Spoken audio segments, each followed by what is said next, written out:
Makamu wa Rais wa Jamhuri ya Muungano wa Tanzania, Mheshimiwa Balozi Dr. Emmanuel Nchimbi, ametoa wito kwa vijana kusimama imara na kulinda umoja, kujenga uadilifu, kutumia elimu na ubunifu katika kukuza maendeleo ya nchi ili kuweza kumwenzi baba wa taifa hayati Mwalimu Julius Kambarage Nyerere kwa vitendo.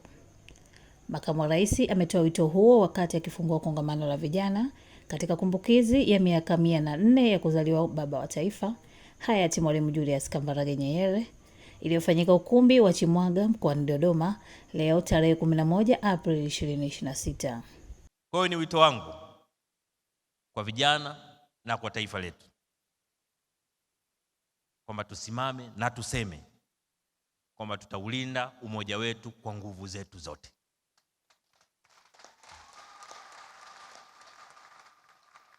Tusimame na tuseme tutajenga uadilifu katika sekta zote kwa mtu mmoja mmoja na kwa taasisi zetu. Tusimame na tuseme tutatumia elimu na ubunifu wetu katika kukuza maendeleo ya nchi yetu. Tusimame na tuseme tutafanya kila ilo ndani ya uwezo wetu kuimarisha misingi ya kujitegemea kiuchumi, kiakili na kimaamuzi ili kuijenga nchi yetu.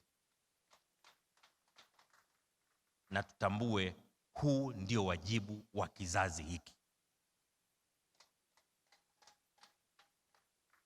Tunawashukuru sana baba wa taifa na kizazi chake na aliyofanya nao kazi, kina mzee Kimiti, mzee Pinda, mzee Mavunde, wote hao wamefanya kazi wakati wa Mwalimu, na wazee wenzao ambao si wengi ambao bado wapo. Tunawashukuru kwa kazi waliyofanya kwa kizazi kile.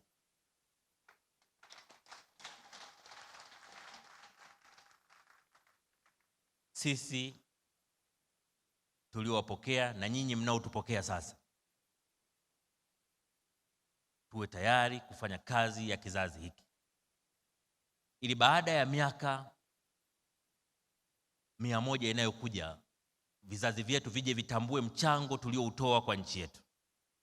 Amesema ni muhimu kwa vijana kutambua wajibu wa msingi wa kizazi hiki kwa kuhakikisha wanafanya kila jitihada kuimarisha misingi ya kujitegemea kiuchumi, kiakili na kimaamuzi ili kujenga nchi. Makamu wa Rais amesema hayati baba wa taifa alikuwa kiongozi aliyeunganisha taifa na kutoa mchango mkubwa katika ukombozi wa bara la Afrika.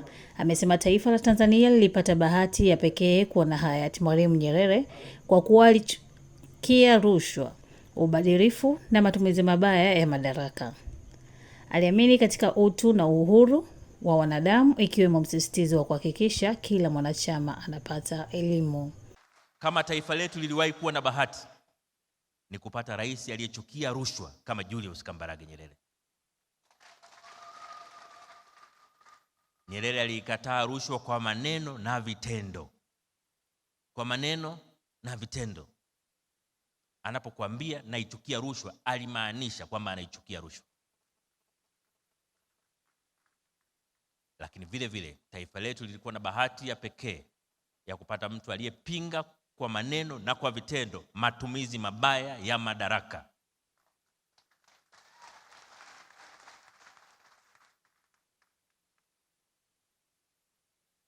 Kosa kubwa ambalo viongozi wengi tunafanya ni kutumia vibaya imani tunayopata kutoka kwa wananchi wetu.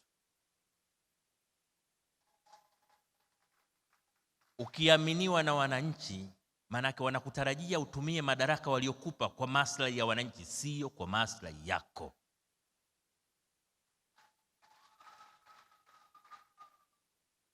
Baba wa taifa Mwalimu Nyerere alikuwa wa kipekee sana katika hili. Na ndio maana alikuwa miongoni mwa viongozi wa kwanza kusema kila mwananchi awe na haki ya kupata elimu ya msingi bure, kila mwananchi, na kuanzisha utaratibu wa UPE, Universal Primary Education, ambapo kila Mtanzania alikuwa na haki ya kupata elimu ya msingi. Na kwa kweli wakati wa Mwalimu hakuwa na masiara. Kama hutaki kwenda shule utapelekwa na polisi. Alitaka watu wake wote wasome, alitaka watu wote waelimike. Lakini vile vile baba wa taifa aliamini kwa dhati katika utu na uhuru wa binadamu. Na ndio maana baada ya uhuru wa nchi yetu, baba wa taifa Mwalimu Nyerere alilielekeza taifa letu katika vita vya ukombozi wa bara la Afrika. Hakuna nchi ambayo imepata uhuru baada ya Tanganyika ambayo haitambui mchango wa baba wa taifa, ama kwa maneno, ama kwa fedha, ama kwa rasilimali zingine katika kusaidia uhuru wa nchi hiyo. Na ndio maana tunaheshimika sana duniani kwa mchango wa baba wa taifa katika kutambua ubinadamu na utu wa binadamu duniani. Ameongeza kwamba baba wa taifa alitengeneza misingi ya amani, utulivu na mshikamano katika taifa, pamoja na kufundisha vitu vyote vinavyoweza kuleta mpasuko kama vile ukabila, dini, rangi, kupuuza maendeleo na usawa katika jamii. Makamu wa Rais amesema ni dhamira ya serikali ya awamu ya 6 inayoongozwa na Rais Mheshimiwa Dr. Samia Suluhu Hassan kuendeleza mshikamano na umoja ambao baba wa taifa aliujenga. Lakini baba wa taifa vile vile alitujengea taifa moja la Tanzania lenye makabila zaidi ya 120, lakini linalojihisi kama taifa moja nje ya makabila. Baba wa taifa alitujengea taifa ambalo alijitambulishi na dini.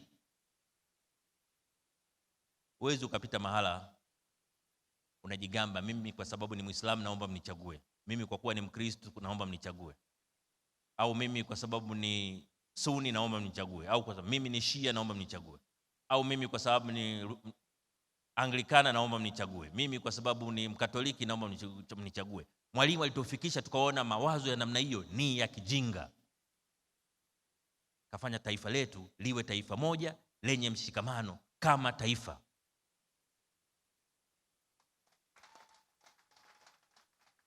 Lakini vile vile baba wa taifa Mwalimu Nyerere katutengenezea misingi ya amani, utulivu na mshikamano katika nchi yetu. Yeye hana deni katika hapo alipotufikisha. Tukiharibu tumeharibu sisi wenyewe. Katika amani, mshikamano na utulivu wa nchi yetu, baba wa taifa hana deni na nchi hii. Ametufikisha mahala ambapo tukiharibu tumeharibu sisi wenyewe, na tutakaojilaumu ni sisi wenyewe. Na vitu vinavyoweza kuleta mpasuko vyote alitufundisha.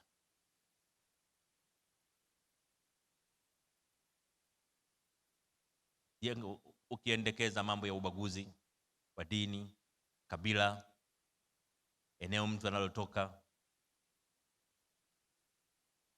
rangi ya mtu, ukipuuza maendeleo ya watu, ukapuuza usawa katika jamii. Kwa upande wake, mwenyekiti wa bodi ya taasisi ya kumbukumbu ya Mwalimu Nyerere ambaye ni waziri mstaafu Mheshimiwa Mizengo Pinda ametoa rai kwa vijana kuhakikisha wanafanya jitihada za kujifunza historia ya taifa ili kufahamu waliotoa mchango mkubwa katika historia hiyo. Amewahimiza kusoma vitabu vilivyoandikwa kuhusu hayati Mwalimu Julius Kambarage Nyerere ili kufahamu mchango mkubwa aliotoa katika ukombozi wa bara la Afrika na msisitizo aliotoa katika kuhakikisha umoja wa Afrika.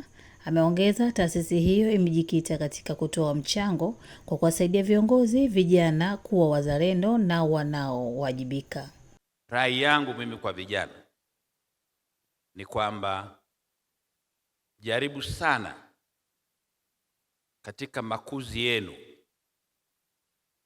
kujenga tabia ya kutaka kujua historia ya taifa hili na nani wachangiaji wakubwa katika historia hiyo.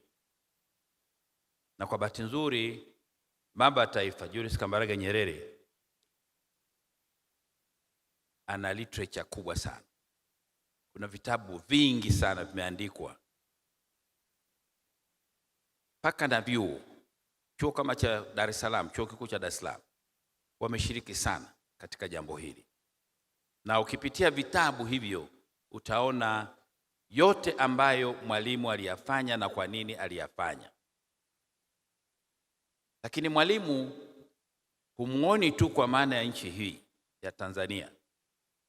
Mwalimu vile vile ana historia kubwa katika bara la Afrika, na viko vitabu ambavyo vimeainisha baadhi ya shughuli alizozifanya, lakini hasa mchango wake katika bara hili, ukombozi kwa ujumla. Lakini kikubwa ambacho mimi nakiona pale ni zile ndoto alizokuja nazo viongozi hawa juu ya umoja wa Afrika.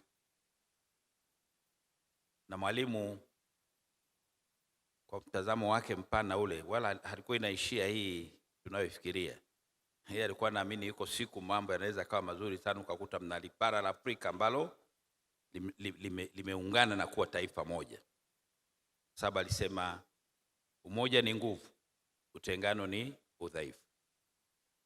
Na mara zote alikuwa anajaribu kuambia jamii, badala ya kukaa mnaunganika, anasema nchi nyingi za Afrika tunakaa tunajigawa vipande vipande. Kwa hiyo mnawapa advantage kubwa sana maadui. Kwa hiyo kumbukumbu ya Mwalimu Nyerere kama taasisi, tukaona kwamba ngoja tuone tunachoweza kufanya, na sisi tukawa na mchango kidogo katika hili jambo.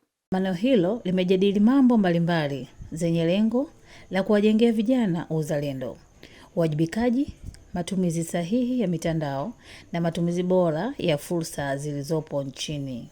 Nikiripoti kutoka jijini Dodoma, mimi ni Janet Maro wa TIFF TV.